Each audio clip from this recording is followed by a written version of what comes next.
Groupe E, le matin et Toast Production présente... Envers quoi? Ah, ouais, bon, bah, calmos, hein. Amigos du cosmos, bonjour. Non contents de flinguer terres et océans, nous, les humains, avons réussi à étendre notre pollution sur une zone de 2000 km d'épaisseur au-delà des limites de notre globe.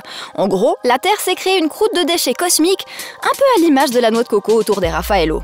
Le 4 octobre 1957, Sputnik 1, le premier satellite artificiel, est mis en orbite par l'URSS. Depuis, l'humanité a lancé des milliers de satellites. On comptabilisait 6600 lancements en 2013 et selon Euroconsult, la principale firme de conseil spécialisée dans les marchés de l'espace, on comptera 1150 satellites actifs supplémentaires d'ici 2022. Une grosse augmentation destinée, entre autres, à répondre à notre frénésie d'appareils ultra connectés et aux besoins de la NSA de connaître avec exactitude ce que vous avez mangé au petit déjeuner. Moins de 8000 petits satellites artificiels autour de notre grosse planète, on peut pas parler de pollution, vous me direz. Surtout que la plupart d'entre eux se désintégreront en retombant sur Terre une fois leur mission achevée. Le souci, c'est que certains de ces appareils se sont rentrés dedans.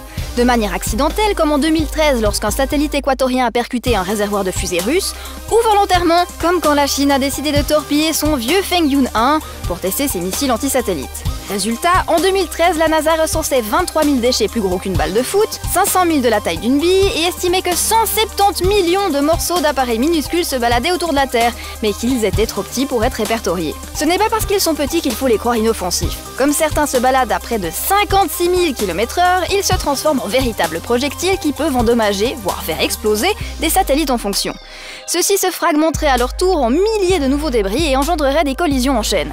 C'est le syndrome de Kessler, du nom d'un consultant de la NASA qui avait envisagé ce scénario en 1978 déjà et prédisait que les terriens seraient un jour prisonniers d'une enveloppe de résidus de technologie, privés de communication et de GPS. Les scientifiques sont donc en train de plancher sur des robots éboueurs de l'espace pour récupérer ces déchets.